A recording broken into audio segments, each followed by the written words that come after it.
लिखा है, उद्यतायुध दौर्दंडई राधावंतो भटान मृधे। राधावंतो लिखा, स्पष्ट लिखा गुरुजी।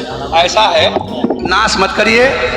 आधावंत है, आधावंत में दौड़ते हुए, यह संधि हो गई है गुरुजी। नहीं नहीं, ये गलत आप आजकल एक ट्रेंड चल गया है कि एक बकेट में या बास्केट में छोटे से लड्डू गोपाल रख के और लोग उनकी पूजा करते हैं, भोग लगाते हैं, चाहे वो नहाने जाएं, कुछ भी करते रहें, वो उस बास्केट में रहते ही रहते हैं।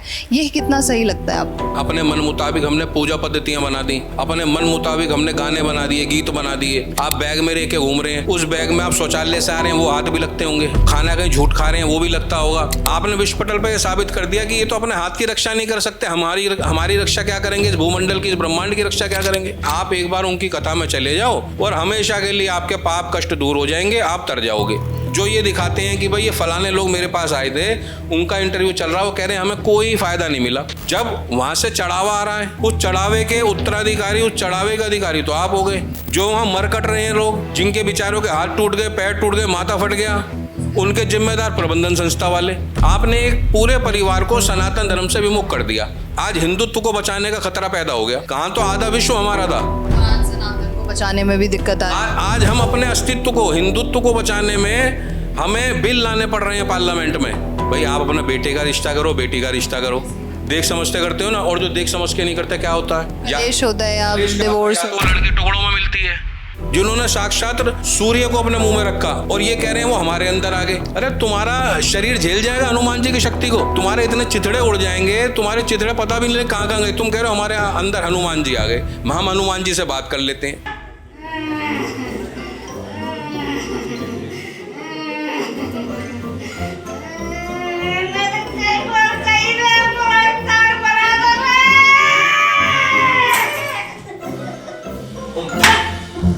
स्वागत है आप सभी का नेशनल खबर के धर्म प्रोग्राम में। आजकल जब भी हम अपना इंटरनेट या मोबाइल में किसी भी तरीके का ऐप ऑन करते हैं तो कथावाचक कथाएं, भगवान कृष्ण, भगवान शिव, ईश्वर, ऐसे कई सारे प्रोग्राम्स हमारे सामने आना शुरू हो जाते हैं। कथावाचकों की कथाएं और तमाम जो लोग, जो श्रद्धालु उस भीड़ में मौजूद होते हैं, वो सभी सवाल पूछते हुए मीम्स तक लोग आजकल स्क्रॉल करते हुए नज़र आते हैं। लेकिन सवाल ये है कि कथा इतने सालों से चली आ रही है, पूजा भी आप इतने सालों से कर रहे हैं, लेकिन उस पूजा का फल क्यों नहीं मिलता है? क्यों आपको सालों साल संघर्ष करना पड़ता है? किसी भी पूजा विधि विधान के साथ करने के बावजूद भी जो मन चाहे फल होते हैं वो आपको नहीं मिलते हैं। आप चाहे किसी भी भगवान का स्मरण कर लीजिए, आप उनकी पूजा कीजिए, विधि विधान से उनका आवाहन कीजिए, लेकिन वो चीज़ें जो आप चाहते हैं वो नहीं मिलती हैं। और कथावाचकों के अनुसार अगर हम माने तो ईश्वर हमारे समीप ही हैं और हमारे भीतर ही हैं। अगर ऐसा होता तो क्या जो हम चीज़ें चाहते हैं वो नहीं होता?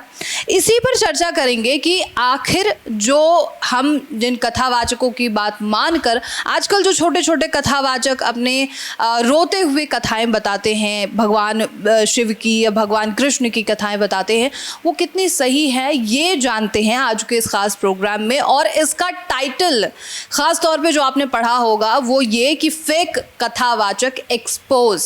तो आज आपको सही कथावाचक कौन है इसके बारे में भी पता चल जाएगा। तो चलिए इस प्रोग्राम को शुरू करते हैं। और आज हमारे स्टूडियो में आचार्य प्रशांत वत्स जी मौजूद हैं, जिनसे हम फेक एस्ट्रोलॉजर पर पहले चर्चा कर चुके हैं, लेकिन अब फिर से हम चर्चा कर रहे हैं फेक कथावाचकों को लेकर। और आचार्य प्रशांत जी के बारे में मैं बता दूं कि ये साइकिक पावर प्रैक्टिशनर हैं, ज्योतिष रत्न एवं वास्तु रत्न हैं, ज्योतिष प्रवीण हैं, सरकारी विश्वविद्यालय से प्रथम श्रेणी में ज्योतिष में मास्टर इन्होंने की हुई है, इंटरनेशनल सर्टिफिकेट कंसल्टेंट हैं IPHM व GHSC से, और काउंसलर हैं पैरानॉर्मल एक्टिविटीज से संबंधित मामलों को लेकर। प्रशांत जी आपका बहुत स्वागत है। जी बहुत बहुत धन्यवाद प्रज्ञा जी। और सबसे पहला मेरा सवाल आपसे यह है कि आजकल हम इतने तरीके के कथावाचकों को सुनते हैं, उनकी कहानियाँ अलग अलग रहती हैं, किसी भी कथावाचक की कहानी किसी दूसरे कथावाचक से मेल नहीं खाती है। तो ये जो कथाएं हम सुनते हैं इसमें कितनी सच्चाई होती है सबसे पहले तो, और ये जो कथावाचक बातें बता रहे हैं ये कितनी सही है? देखिए, इसका अगर आप देखेंगे आजकल जो अधिकांश, मैं कहूँगा अधिकांश जो कथावाचक हो रहे हैं, दरअसल ये एक तरीके से बहुत बड़ा आप माने कॉरपोरेट का एक कॉरपोरेट सेक्टर बन चुका है। इसको मान लिए जैसे व्यापारिक प्रतिष्ठान होते हैं, इस तरीके से ये एक व्यापारिक प्रतिष्ठान बन चुके हैं। जो आप देखेंगे असली जो कथावाचक हैं, है ना, असली कथावाचक आप जब देखेंगे आपको ऐसी जगहों पे मिलेंगे, एक तो वो चकाचौंध से दूर हैं, उनको मतलब नहीं है कि सोशल मीडिया में उनकी प्रेजेंस हो, है ना, या कोई बहुत बड़ा उनका प्रचार प्रसार हो, लेकिन वो सही तरीके से इसको समझते हैं। और जो हमारे शास्त्र सम्मत है, जो हमारे शास्त्रों में लिखा है, हमारे पुराणों में लिखा है, जो धार्मिक ग्रंथों में लिखा है, उसके अनुसार उसका पालन करते हैं। हाँ, ये ज़रूर है कि उन लोगों को, क्योंकि मार्केटिंग की उनकी व्यवस्थाएं नहीं होती, वो साधारण रूप से करते हैं, लेकिन इतना रस आएगा उनकी कथाओं में, आपको इतना आनंद आएगा उनकी कथाओं में अगर आप सुनेंगे, वो चीज़ आपको यहाँ नहीं मिलेगी। यहाँ क्या है, यहाँ एक भेड़चाल हो गई है। यहाँ भेड़चाल क्या हो गई है कि फलाने कथावाचक हैं, उनके कथा का आयोजन हुआ, उस आयोजन में 1 लाख लोग आए, तो अब दूसरे वाले कथावाचक कंपटीशन करेंगे, अच्छी अच्छी मार्केटिंग एजेंसियों को ढूंढेंगे। वो कहेंगे साहब हम वहाँ कथा करना चाह रहे हैं और आप बताओ कि हम चाहते हैं। वो फिर मार्केटिंग जो एजेंसी होगी, एडवर्टाइजिंग एजेंसी होगी, और जो भी इस तरीके का ये प्रबंधन करते हैं, वो लोग आएंगे, वो बोलेंगे कि साहब आप बताएं आप क्या एक्सपेक्ट करते हैं कि कितनी पब्लिक चाहिए। वो कहेंगे साहब वहाँ 1 थी तो हम चाहते हैं 1.5-2 लाख आ जाए, फिर उनका पैकेज तय होगा। उसी तरीके से उसकी मार्केटिंग होती है। 70 में क्या जोड़ें कि 17 हो जाए, जोड़ना है, प्लस करना है, ना कि माइनस। माइनस नहीं करना ना, बताओ कैसे होगा? हाँ? क्या जुड़ जाएगा? हिंदी से लिखो 70 और फिर हिंदी से लिखो 17, आ की मात्रा जुड़ जाएगी। 70 में क्या जोड़ दें कि 17 हो जाए, आ की मात्रा जोड़ दो, हो जाएगा। अब वो जो कथावाचक हैं उनको क्या चाहिए, उनको चाहिए बड़े बड़े स्पॉन्सर, बड़े बड़े चैनलों से बैठ के उनकी सांठगांठ होती है टीआरपी के लिए। ये इतना बड़ा एक बाउंडर है फाइनेंशियल, एक तरीके से मैं कहूँगा ये एक व्यापार बन चुका है कि वो बेचारा कथावाचक को पता ही नहीं है कि तुम्हें बेचा जा रहा है इन कथाओं के माध्यम से। इन कथाओं के माध्यम से तुम्हारा कोई भला नहीं होगा। कथा सुनने वालों का, कथा सुनने वालों का, जो कथा सुनने वाले लोग आ रहे हैं उन्हें पता ही नहीं है कि उनका सौदा कर लिया गया है। लिखा है उद्यतायुध दौर्दंडई राधावंतो भटान मृधे। राधावंतो लिखा, स्पष्ट लिखा गुरुजी। ऐसा है, नाश मत करिए। आधावंत है, आधावंत में दौड़ते हुए, या संधि हो गई है गुरुजी। नहीं नहीं, ये गलत आप जो है। और उनको दिखा के ये जो कथावाचक हैं, कुछ मीडिया चैनल्स हैं, कुछ मार्केटिंग एजेंसी हैं, ये सौदा कर रहे हैं। अब असली चीज़ों तक वहाँ पहुँचा ही नहीं जाता। उसको इतना ज़्यादा डरा दिया जाता है कथावाचक, जब वो कथा सुनने आएगा वहाँ व्यक्ति, जो श्रोतागण होते हैं, उनको ये विश्वास दिला दिया जाएगा कि साहब आप कितने भी उल्टे सीधे काम करो, भगवान का नाम आप नहीं ले पा रहे, कोई बात नहीं, अमुक स्थान पे फलाने कथावाचक कथा कर रहे हैं या शास्त्री जी कोई कथा कर रहे हैं, आप एक बार उनकी कथा में चले जाओ और हमेशा के लिए आपके पाप कष्ट दूर हो जाएंगे, आप तर जाओगे, है ना। अब मान लीजिए वहाँ 10,000 लोग आए, 10,000 लोगों में से 10 लोगों का भला हो गया। उन 10 लोगों का भला भाई स्वाभाविक रूप से भी हो सकता है, उनके ग्रह नक्षत्र ऐसे हैं, उनकी ग्रह चाल ऐसे ही है कि वो अब अपने आप ठीक हो गए, तो उन 10 लोगों का तो प्रचार कर देंगे। 9,990 लोग जिनको कोई फ़ायदा नहीं हुआ, उन्हें कौन दिखा रहा है भाई? अगर आप कथावाचक हो तो अच्छा और बुरा दोनों पहलू दिखाओ ना। आपकी कथा में आने से जिन लोगों का कल्याण हुआ है आप उन्हें तो दिखा रहे हो। कितने कथावाचक ऐसे हैं देश के अंदर जो ये दिखाते हैं कि भाई ये फलाने लोग मेरे पास आए थे, उनका इंटरव्यू चल रहा है, वो कह रहे हैं हमें कोई फ़ायदा नहीं मिला, दिखा रहा है कोई। फिर आप कैसे धर्म के मार्ग पर चल रहे हो? जब आप धर्म के मार्ग पर चल रहे हो तो जिसका भला हुआ वो भी दिखाओ और जिसका नुकसान हुआ वो भी दिखाओ, उसके बाद ही तो एनालाइज किया जा सकेगा। लेकिन आप अच्छा पहलू दिखा रहे हैं, आप ये देखें, ग्रेटर नोएडा में एक बहुत बड़ी कथा हुई, लाखों लोग पहुंचे। उसके बाद की आप वीडियो जो न्यूज़ चैनल्स में दिखी, किसी का सिर फूट गया, एक बेचारी महिला, इतनी बुजुर्ग महिला कैसे कैसे आई, उसका सिर फूटा हुआ था। लोगों को कुछ अस्थमा पेशेंट थे, उन्हें सांस लेना मुश्किल हो गया। अभी एक और वो थे, उसमें कई सौ लोग मर गए। मीडिया ने दिखा दिया। क्या किसी कथावाचक ने अपनी गलती मानी आके? एक कथावाचक, उन्होंने ये कह दिया, जब उनसे ज़्यादा प्रेशर उनके ऊपर आया, उन्होंने ये कह दिया कि साहब मैं तो कथा सुनाने आता हूँ, इसका प्रबंधन मेरे पास नहीं है, प्रबंधन एजेंसी दूसरे के पास है। देखो कितने अच्छे तरीके से सारा जो दोष था, अरे भाई प्रबंधन जब ही तो कर रही हैं जब आप आ रहे हो। और जिन लोगों को नुकसान हुआ, जिन्हें चोट लगी, जो बेचारे वहाँ मरते मरते बचे, उसकी जिम्मेवारी भी तो आप ही लेंगे। जब वहाँ से चढ़ावा आ रहा है, उस चढ़ावे के उत्तराधिकारी, उस चढ़ावे के अधिकारी तो आप हो गए। जो वहाँ मर कट रहे हैं लोग, जिनके बेचारों के हाथ टूट गए, पैर टूट गए, माथा फट गया, उनके जिम्मेदार प्रबंधन संस्था वाले। ये क्या बात हुई? आप धर्म पे चल रहे हो, धर्म का प्रचार प्रसार कर रहे हो, तो धर्म का प्रचार प्रसार ढंग से करो ना। अच्छा बुरे का उसके उत्तरदायी आप हैं।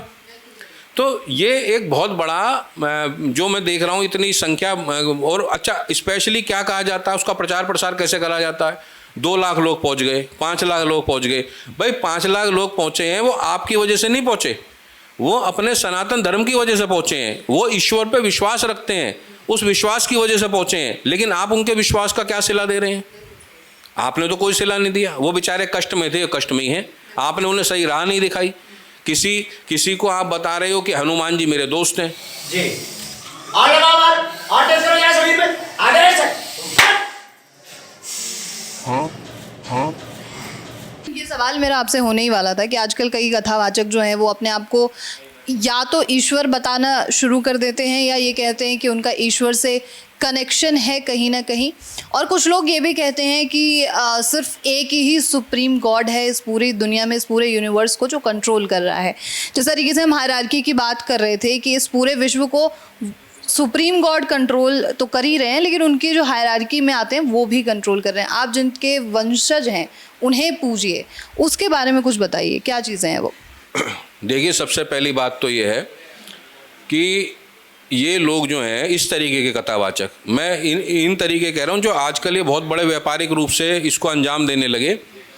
ये क्या करते हैं, ये अकेले इस चीज़ का सेटअप नहीं बैठाते। मैंने जैसे बताया, उसके लिए एजेंसियां हैं। वो एजेंसियां इनको एक पूरा प्रिंट तैयार करके देती हैं क्या बोलना है, कैसे करना है।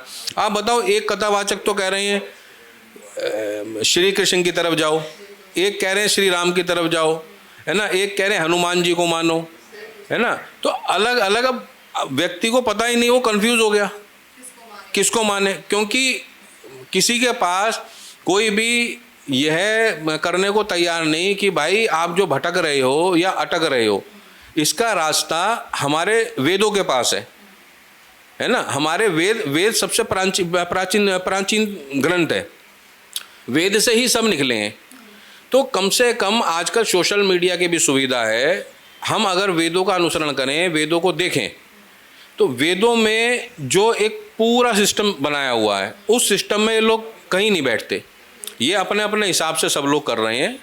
देखो, सबसे बड़ी बात है, ईश्वर ने, आप सोचो कि आप ईश्वर के पास जा रहे हो और ईश्वर इतना खाली है ना, कि आपने कहा मुझे नौकरी दिलवा दो, तो वो आपको नौकरी दिलवाने के लिए लग गया।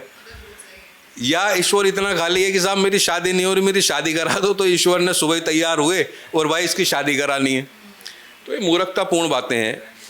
ईश्वर कभी ना अच्छा करते ना बुरा करते।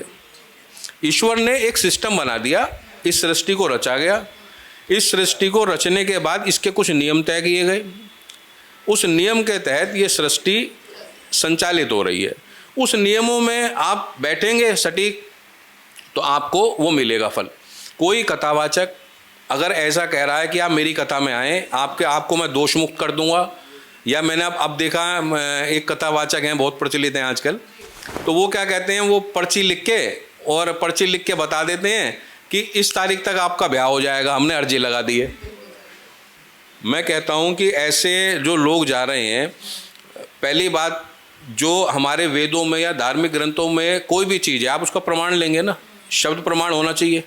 जब शब्द प्रमाण ही नहीं है, आप वो कह रहे हैं पर्ची पे लिख के कह दिया आपकी शादी हो जाएगी, आपका ब्याह हो जाएगा, कहाँ लिखा दिखाओ। भाई जो चीज़ आप ईश्वर को मान रहे हैं, लेकिन ईश्वर को आपने अपने हिसाब से, अपनी सुविधा के हिसाब से उसे पैसे कमाने की मशीन बना दिया। ईश्वर को पैसे कमाने की मशीन थोड़ा ही है। और उन लोगों में मैंने कईयों का इंटरव्यू देखे, उन्होंने कहा हमें फलाने शास्त्री जी ने कहा था पर्ची लिख के ऐसा हो जाएगा, हमारे तो कुछ नहीं भला हुआ।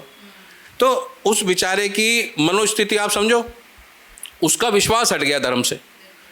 अब उसका विश्वास धर्म से हट गया, वो अपने धर्म को घर में मानेगा नहीं, उसको देखा देख उसके बच्चे नहीं मानेंगे। आपने एक पूरे परिवार को सनातन धर्म से विमुख कर दिया, सिर्फ अपनी सस्ती प्रचार प्रसार के लिए, है ना, सस्ता उसको फंसाने के लिए, अटकाने के लिए। भाई एक ईश्वर ने व्यवस्था करी है, एक नियम के तहत ये सृष्टि चलाई जा रही है, संचालित हो रही है। उन नियमों को कोई जानता ही नहीं।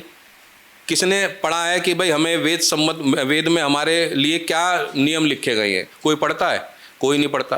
कथावाचकों पे बस ये लगता है कि अब तो ये कथावाचक आ गए, और जैसा वो कह देते हैं मैं हनुमान जी से फ़ोन पे बात कर रहा हूँ।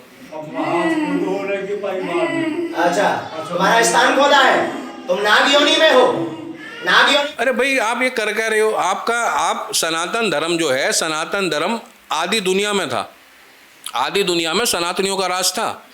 आज आप सिमटते सिमटते कहाँ कंधार, कहाँ मलेशिया, कहाँ इंडोनेशिया, सारे हमारे हिस्सा थे। हम सिमटते सिमटते सिमटते आज क्या स्थिति हो रही है कि भारत में जो सनातन राष्ट्र है, आज हिंदुत्व को बचाने का खतरा पैदा हो गया। कहाँ तो आधा विश्व हमारा था, आधे विश्व को हमें विश्व गुरु कहा जाता था, हम बताते थे कि किस तरफ जाना है। और आज सनातन को बचाने में भी दिक्कत आ रही है। आज हम अपने अस्तित्व को, हिंदुत्व को बचाने में हमें बिल लाने पड़ रहे हैं पार्लियामेंट में, हमें पार्लियामेंट में लड़ाई लड़नी पड़ रही है। अपने घर में कब हम बेगाने हो जाएं, कब अपने घर से हमें निकाल दिया जाए, हमें नहीं पता। किसकी देन है ये? इन तथाकथित कथावाचकों की, जो हमारे सनातन को समझ नहीं दे रहे। इतना इन्होंने मुश्किल बना दिया सनातन धर्म को, सिंपलिसिटी जो थी उसको ख़त्म कर दिया। लेकिन आपके अनुसार जिस तरीके से हम सुन ही रहे हैं कि भगवान कृष्ण को मानिए, नारायण को मानिए, महादेव को मानिए, इन सभी को अगर ना माना जाए तो किसकी पूजा की जाए, किसकी आराधना की जाए? ये बताइए, सॉल्यूशन इसका क्या है? देखिए मैं कहता हूँ जो हमारे वेदों में लिखा है, जो हमारे एक वेदों में सिस्टम जो बनाया गया ईश्वर का, परमात्मा का, आप उसका अनुसरण करें, है ना। अब मान लीजिए परमात्मा है, मैं एक छोटा सा उदाहरण देता हूँ। जैसे हमारे वेदों में सप्तऋषि का एक विधान है, सप्तऋषि हैं, और जितने भी मनवंतर होते हैं उस मनवंतर के हिसाब से वो सप्तऋषि बदल जाते हैं। लेकिन वो जो सप्तऋषियों की उत्पत्ति साक्षात ब्रह्मा जी के, आप मानो ब्रह्मा जी के शरीर से ही उनकी उत्पत्ति हुई है। और सप्तऋषियों का काम क्या है? अब कितने कथावाचक बताते हैं इसको? वहाँ जो कथा सुनने आ रहे हैं आप उनसे पूछ लो, उन्हें पता ही नहीं सप्तऋषि हैं कौन, अधिकतर नहीं पता। बस वो कहेंगे जी ऊपर देखो एक तारामंडल दिखता है, उस तारामंडल का आकार ऐसा है, इस तरीके का वो है। भाई सप्तऋषियों का आप कितने कथावाचक समझा रहे हैं?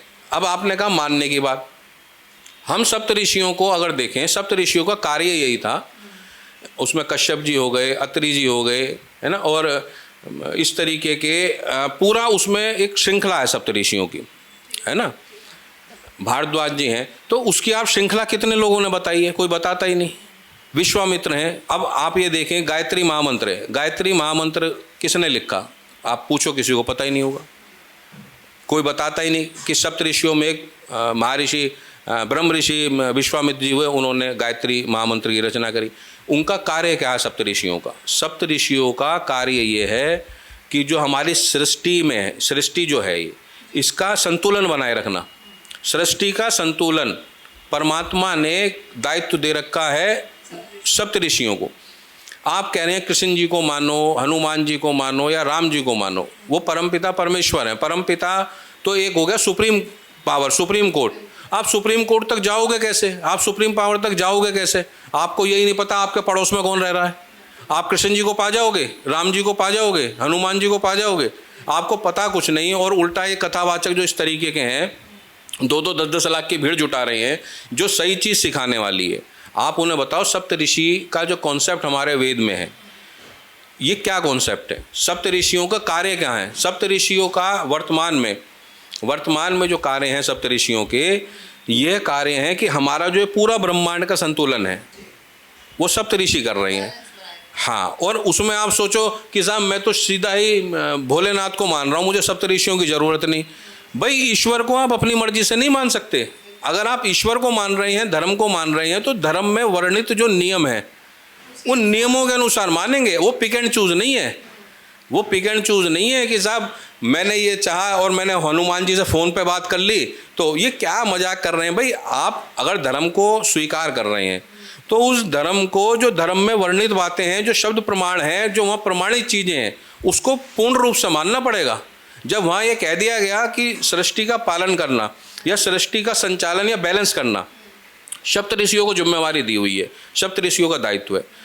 आप कितने लोग मान रहे हैं, मैं बता रहा हूँ, आप सही रास्ते पे चलो। जो वेद में लिखा है, परमात्मा का कॉन्सेप्ट है या ईश्वर का जो धारणा है, जो ईश्वर को मान रहे हैं, आप सप्तऋषियों के माध्यम से सप्तऋषियों की पूजा शुरू करो। आप सप्तऋषियों की पूजा शुरू करो, ईश्वर भी खुश होगा कि भाई मेरे बनाए हुए नियमों का एक कॉन्स्टिट्यूशन बनाया जाता है। देश को चलाने के लिए भी कॉन्स्टिट्यूशन है ना, कॉन्स्टिट्यूशन ऑफ इंडिया। अब आप कॉन्स्टिट्यूशन ऑफ इंडिया में ये कह दोगे कि नहीं मुझे तो ये चीज़ पसंद है, मैं तो इस भारत के संविधान का नियम नहीं मान रहा। आप नियम नहीं मानोगे, आप पे पेनल्टी होगी, आपको जेल भेज दिया जाएगा। वही नियम सृष्टि को चलाने का है। उस नियम को किसने रचा? परमपिता परमेश्वर ने। ब्रह्मा जी का अलग काम है, शिव जी का अलग काम है, विष्णु जी का अलग काम है। तो उन्होंने ही तो ये व्यवस्था बनाई है। उन्होंने व्यवस्था बनाई कि भाई हम सप्तऋषियों को पृथ्वी के संतुलन का कार्य दे रहे हैं। सप्तऋषियों की आप पूजा ही नहीं करते। अरे आपको रिलीफ चाहिए, आपको आराम चाहिए, आप सप्तऋषियों को पढ़ो, सप्तऋषियों की पूजा अर्चना, उनसे प्रार्थना करो, तो भगवान के जब आप नियम के तहत आ जाओगे आपके काम बनने शुरू हो जाएंगे। लेकिन जिस तरीके से अगर हम कथावाचकों की बात माने तो वो कहते हैं कि अगर आप पूजा करते हैं विष्णु जी की या फिर नारायण की पूजा आप करते हैं तो आप वैकुंठ चले जाएंगे, या तो आपको स्वर्ग प्राप्त हो जाएगा अगर आप सही काम करते हैं। और आजकल एक ट्रेंड चल गया है कि एक बकेट में या बास्केट में छोटे से लड्डू गोपाल रख के और लोग उनकी पूजा करते हैं, भोग लगाते हैं, चाहे वो नहाने जाएं, कुछ भी करते रहें, वो उस बास्केट में रहते ही रहते हैं। ये कितना सही लगता है आपको? देखिए ये चीज़ें, मैं फिर कह रहा हूँ, इन चीज़ों का कोई प्रमाण नहीं हमारे पास। हम जो ये जो चीज़ें हम कर रहे हैं ना, अपने मन मुताबिक हमने पूजा पद्धतियाँ बना दी, अपने मन मुताबिक हमने गाने बना दिए, गीत बना दिए, है ना, नाचने गाने के काम बना दिए। ईश्वर जो है, ईश्वर एक तरीके से सम्मान का विषय है। ईश्वर सर्वोपरि हैं। आप वहाँ अपनी मर्जी से उनको फिल्मी गाने चला के उनकी पूजा कर रहे हैं, या आपने इस तरीके से बैग में रख के कि भाई मेरे लड्डू गोपाल हैं, आप बैग में रह के घूम रहे हैं। उस बैग में आप शौचालय से आ रहे हैं, वो हाथ भी लगते होंगे, है ना। आप खाना कहीं झूठ खा रहे हैं, वो भी लगता होगा। तो ये ऐसा नहीं, मैं जब भी तो कह रहा हूँ हमारे सनातन धर्म का पतन क्यों हो रहा है। ये तो जीता जाता उदाहरण है भाई। मेरे कहने से आप देख लो हमारी सीमाएं कहाँ थी और कहाँ सिमटते जा रहे हैं, क्योंकि लोगों को पता ही नहीं। लोग कह रहे हैं मुझे ये अच्छा लग रहा है और मैं इसको मानने लगूं। ऐसा नहीं होता। हर चीज़ का नियम है, उस नियम का पालन करो। और ये जो इस तरीके से, मैं फिर कहना चाहूँगा कि ये जो कर रहे हैं कि भाई लड्डू गोपाल जी को नहला रहे थे, उनका हाथ टूट गया, फिर मैं डॉक्टर के पास लेके गई, उन्हें प्लास्टर कराया। विश्व में आप अपने भगवान को कमज़ोर दिखा रहे हो कि आपका भगवान अपने हाथ की रक्षा नहीं कर सकता। जो भगवान को आप कह रहे हो इनका लड्डू गोपाल जी को मैं नहला रही थी, इनका हाथ टूट गया, फिर मैं डॉक्टर के पास गई, डॉक्टर ने प्लास्टर करा, आपने विश्व पटल पे क्या साबित कर दिया? आपने विश्व पटल पे साबित कर दिया कि ये तो अपने हाथ की रक्षा नहीं कर सकते। हमारी रक्षा क्या करेंगे? इस भूमंडल की, इस ब्रह्मांड की रक्षा क्या करेंगे? आप क्या कर रहे हो? और धर्माचार्यों को रोकना चाहिए इन चीज़ों को। अगर इस तरीके से हम देखें तो कई अनुयायी अभी हमें भी स्क्रीन पर देख रहे होंगे, उनके लिए क्या कहना चाहेंगे? जो कथावाचक हैं वो तो उनका शोषण कर रहे हैं, उनकी आस्था का शोषण कर रहे हैं। फिर तो देखा जाए तो देखिए, पहले मैं ये कहना चाहूँगा कि कथाओं में आप लोग जाते हैं तो पूरा सोच समझ के जाएं, किसी बड़े नाम से प्रभावित ना हो। आप बड़े नाम से प्रभावित ना हो। बड़ा नाम आजकल पैसों से बन सकता है ना। जो सच्चे कथावाचक हैं, बेशक वहाँ तड़क भड़क नहीं हो, लेकिन आप वहाँ सुनेंगे, आपको इतना आनंद आएगा। और कथावाचक उसके यहाँ जाएं जिसने अपने, एक छोटी सी चीज़ बता रहा हूँ, जो ये कथावाचक, आप सीधा सा बता रहा हूँ, इसको अपना लो। जो जिस कथावाचक के मंच पे AC लगे हुए हैं, एयर कंडीशन, बिल्कुल मत जाओ। क्यों मत जाओ? क्योंकि कथावाचक साधक होता है, वो साधक होता है, संत होता है। और जो साधक है, उस साधक को आप जाके देखें हिमालयों में, ऋषिकेश में, हरिद्वार में, हमारे धार्मिक स्थानों पे, सर्दी में भी, बिल्कुल कड़ी सर्दी में भी वो एक शॉल में बैठे हैं। पूरी गर्मी में भी उन्हें गर्मी नहीं लग रही। उन्होंने अपने तपोबल से इतना अपना तपोबल से अर्जित कर ली शक्तियाँ कि वो सर्दी गर्मी सबको बैलेंस कर लेते हैं। तो जो साधक अपने शरीर को ही मैनेज नहीं कर पा रहा, गर्मी में उन्हें 4-4 5-5 एसी लगाने पड़ रहे हैं मंचों पे। जो साधक है ही नहीं वो तो सीधा फेल हो गया ना भाई। आप अगर साधक हो तो आप रहो बिना एसी के। आप एसी के लगिए, क्या मतलब हुआ? 5-5 6-6 एसी लगा के आप कथा कर रहे हो। इसका मतलब क्या है कि आपने अपने शरीर का संतुलन ही नहीं बना रखा। तो जब आप अपने शरीर का ही संतुलन नहीं बना पाए, आप अपने दिमाग का ही संतुलन नहीं बना पाए, आप यहाँ आए वो 10 लाख लोगों को क्या दोगे? सबसे पहले संत क्या है? संत है, साधक है, योगी है। वो अपने शरीर को सही रखेगा, वो अपने शरीर को ऐसा कर देगा कि वो पूरा कितनी गर्मी की सर्दी से प्रभाव नहीं पड़ेगा। तो अगर ये लोग जा रहे हैं और इन्हें अपने मेकअप बचाने के लिए या गर्मी से बचने के लिए एसी की जरूरत पड़ रही है, तो मेरा कहना है देखो इतना छोटी चीज़ बता दी, वो साधक नहीं है फिर। जो अपने शरीर का सही तरीके से अपने शरीर को ही कंट्रोल नहीं कर पा रहा और आप वहाँ जा रहे हो तो मूर्ख बन रहे हो। मूर्खता मत करो।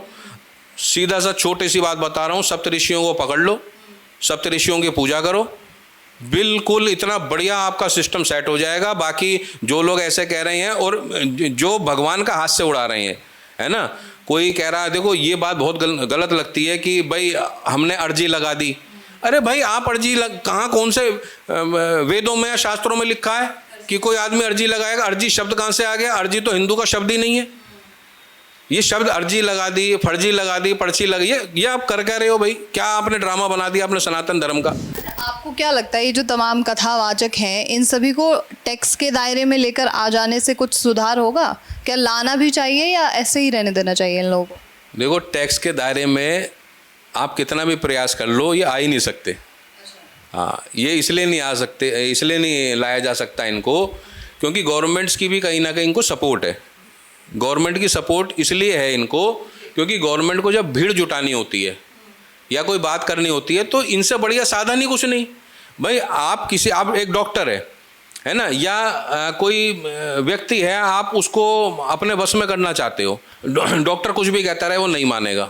कोई पढ़ा लिखा व्यक्ति कुछ भी समझाता रहे, वो PhD साइकोलॉजी हो, कुछ भी समझाता रहे, वो समझेगा ही नहीं। लेकिन ये बाबा ये कह दें कि भाई ऐसा है, हमने देखा है तुम्हारी पत्नी पे भूत चिपटा हुआ है, तुम्हारी पत्नी है पांडे जी, उसको तो पकड़ लिया बस, और अब इसका तो कल्याण हम ही कर सकते हैं, 7 भूत हैं इस पर। तो पांडे जी वो जो PhD वाले हैं ना, डॉक्टर साहब जिन्होंने पढ़ाई करी है साइकोलॉजी की, वो नहीं मानेंगे। वो कहेंगे बाबा थे फलाने जी पर्ची लिखने वाले, और वहाँ तो इतने बड़े बड़े नेता जाते हैं, उन्होंने कह दिया 7 भूत हैं, और उतरेंगे कैसे? मेरे धाम में पेशी लगवाने आओ। भाई एक बात बताओ, इतना बढ़िया आदमी, इतना बढ़िया मीडिएटर इन नेताओं को कोई मिल जाएगा? वो एक बार कहेंगे, अब उन्होंने क्या कहा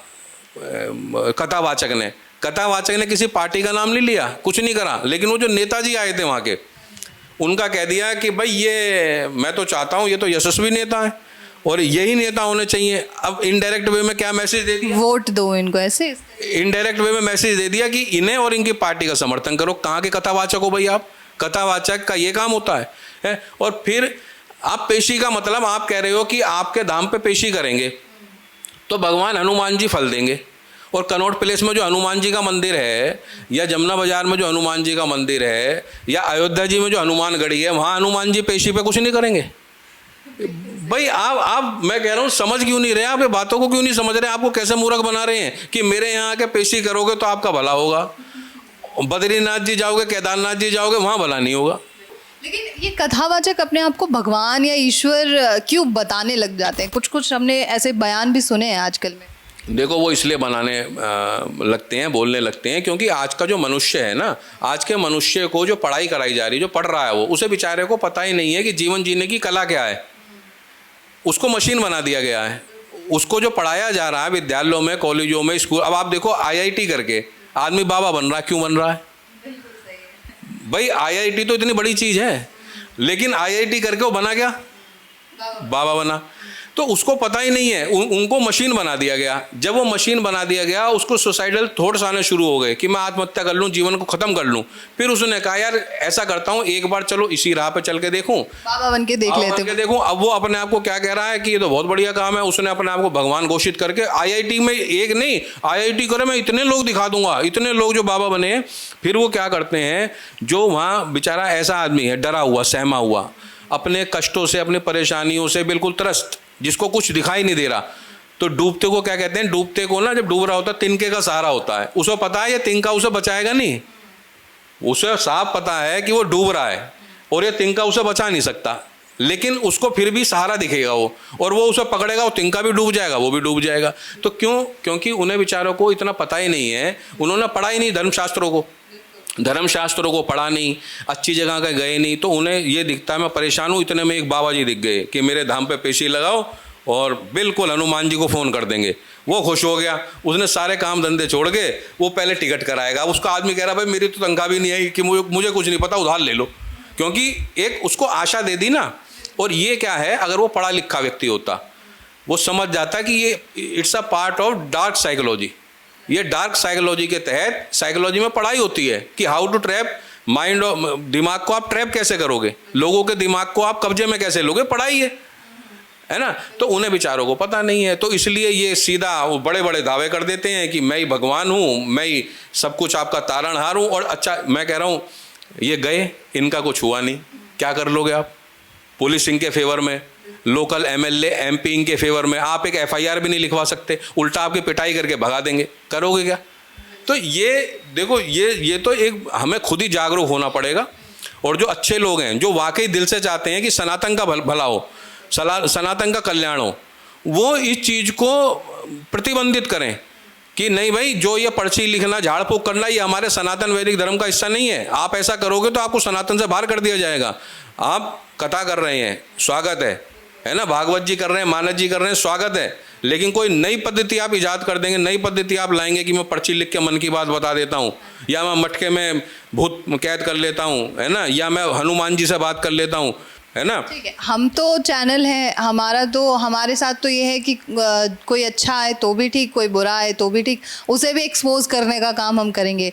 लेकिन प्रशांत जी, अगर आपको आए थ्रेट्स, आपको कॉल्स आए, जैसे आपको फेक एस्ट्रोलॉजर्स को लेकर कॉल आए थे, इसको लेकर भी अगर आपको कॉल आए तो क्या आप उसके लिए तैयार हैं अभी से? देखो, फेक एस्ट्रोलॉजर्स को तो जिनका हमने शुरू करा था उस समय तो मैं समझता हूँ अब तो कम हो गए होंगे, लेकिन उस समय तो मैं देख के दंग रह गया कि भाई इनको ना तो एस्ट्रोलॉजी की इन्होंने पढ़ाई पढ़ी, 50,000 की पोटली दे रहे हैं। एक ड्राइवर था, उसको 14,000 रुपये दे, मतलब मैं हैरान था। और सबसे बड़ी बात है कि इन लोगों के खिलाफ कोई ऐसी अथॉरिटी नहीं, कोई बॉडी नहीं जो इनको पाबंद कर सके। अब देखो, ये कथावाचक की जो मैंने बात करी है ना, इस पे भी हो सकता है भाई, हमें तो क्या वो आपको कर सकते हैं या कुछ ना कुछ करेंगे ऐसे लोग जो होते हैं, डराना धमकाना, क्योंकि उनकी रोजी रोटी करोड़ों, महीने की करोड़ों की आमदनी है, करोड़ों। वो बेचारा वो आदमी जो है ना, वो उसको तो पता ही नहीं है कि तुम्हारा कितना दोहन, तुम्हारा कितना तुम्हें बेच दिया गया, उसे पता ही नहीं। वो तो बेचारा, देखो मैं फिर कहता हूँ गलती उनकी भी है। जहाँ भी आप कहीं जा रहे हो, आप अपने बच्चों के भी रिश्ते करते हो तो देख समझ के करते हो भाई। आप अपना बेटे का रिश्ता करो, बेटी का रिश्ता करो, देख समझते करते हो ना। और जो देख समझ के नहीं करते, क्या होता है, कलेश होता है या डिवोर्स, तो लड़की टुकड़ों में मिलती है ना, या वो लड़का जो है वो सुसाइड कर लेता है।